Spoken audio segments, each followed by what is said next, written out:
हाँ बच्चों देखिए, कक्षा 10 हिंदी का पढ़ा रहे थे और उसका इतिहास आदिकाल की विशेषताएं।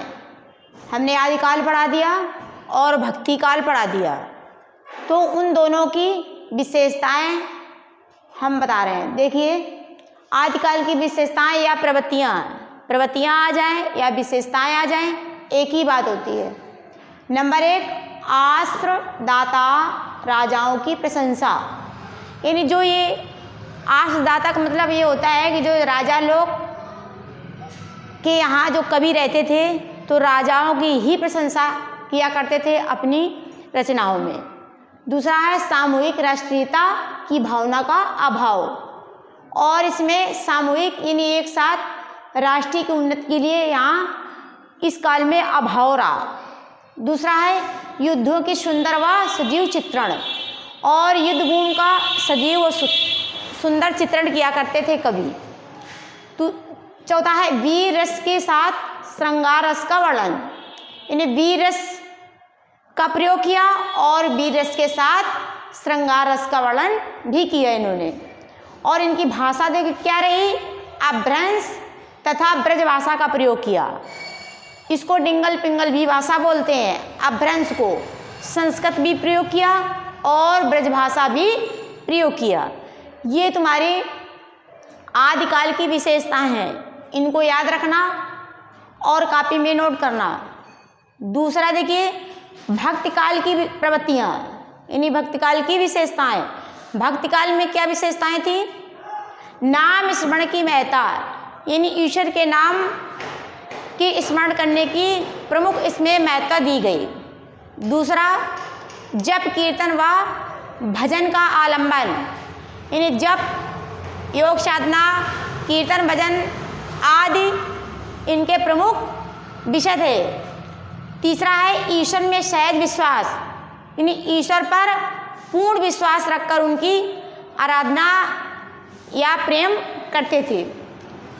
चौथा, गुरु की महत्ता, अहंकार का त्याग, और गुरु पर विशेष महत्व देते थे, और अहंकार जो अपने अंदर अहंकार है उसका त्याग करते थे। परोपकार और प्रेम की महिमा, और अधिकतर इस काल में भक्ति काल में परोपकार यानी दूसरे की भलाई के लिए और ईश्वर की प्रेम की महिमा का ही गुणगान गाया गया है। ये तुम्हारे दो विशेषताएं दो काल की हो गई, आदिकाल की और भक्ति काल की। अब तीसरा काल आ गया रीतिकाल। देखिए, रीतिकाल कब से कब तक चला? 1643 से 1843 ईस्वी तक चला। इस काल में देखिए, इस काल में रस, अलंकार, छंद, नायक, नायिकाओं आदि के उदाहरण के रूप में कवियों ने अपनी रचना की।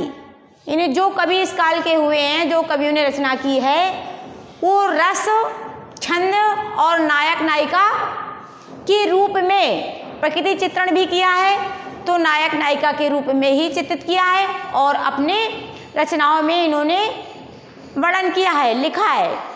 और इसके आगे देखिए, रीत ग्रंथों या लक्षण ग्रंथ कहा जाता है इसे क्या कहा जाता है? क्योंकि कवियों ने जब रीत काल में नायक नायिका को प्रकृति चित्रण के रूप में चित्रित किया है, तो इस काल को रीत ग्रंथ या लक्षण ग्रंथ भी कहा जाता है। इस काल में रीत ग्रंथों की रचनाएं अधिक होने के कारण इस काल को रीत काल कहा जाता है। इस काल को रीत काल क्यों कहा जाता है, कैसे जानोगे? केवल इतना लिखोगे, इस काल में रीत ग्रंथों की रचनाएं होने के कारण इस काल को रीत काल कहा जाता है। इस काल को दो भागों में बांटा गया है। नंबर 1 रीतबद्ध काल, दूसरा रीत मुक्त काल। इस काल के प्रमुख कवि देखिए, रीतबद्ध काल के प्रमुख कवि बिहारी लाल जी है और दूसरे केशवदास। दूसरे कौन से हैं? केशवदास जी हैं, तथा अन्य कवि इनकी रचनाएं देखिए। कवि और रचनाएं, ये याद करना है, ये रीत काल के कवि हैं और उनकी रचनाएं हैं। कवि क्या है? बिहारी लाल। बिहारी लाल अपनी रचना की है शतसई। शतसई का मतलब होता है 700 दोहों का समूह। इन्होंने अपनी इस शतसई में 700 दोहों की रचना की है। और ये देखिए समास में भी आता है शतसई, तो आप समास में आ जाएगा तो 700 दोहों का समूह, वो शतसई ये किसने लिखी? बिहारी लाल की। केशवदास, केशवदास ने क्या लिखा? रामचंद्रिका। केशवदास ने क्या लिखा है? रामचंद्रिका। और भूषण जी ने छत्रसाल दशक, मतीराम, रसराज और पद्माकर, गंगा लहरी, ये तुम्हारे रीतकाल के कवि तथा उनकी रचनाएं हैं। अब देखिए रीतकाल की विशेषताएं यानी प्रवृत्तियां क्या क्या रही हैं।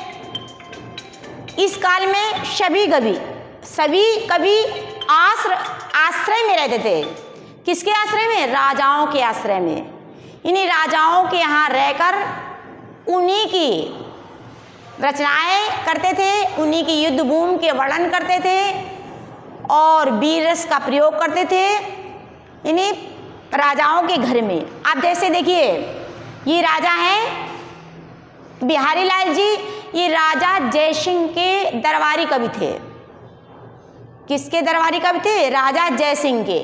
यहाँ रहकर इन्होंने अपनी रचनाएं की। इनकी दूसरी विशेषता क्या है? रीत ग्रंथों का निर्माण। रीत ग्रंथों का निर्माण पहले बता दिया है कि नायक नायिका रस छंद अलंकार के रूप में चित्रण करना, उसको रीत ग्रंथ कहा जाता है। श्रृंगार रस की प्रमुखता, इन्होंने नायक नायिका में श्रृंगार रस की अधिक मात्रा दी है। इनके रचनाओं में श्रृंगार रस की अधिक प्रमुखता रही है। और छंद कौन कौन रहे हैं? शवैया और दोहा। दोहा छंदों का प्रयोग किया है। शवैया मैंने बताया नहीं, दोहा छंद देखिए, दोहा छंद जब पढ़ाएंगे तो इसमें दोहा छंद और सवैया का प्रयोग किया गया, तब आपको हम छंद बताएंगे।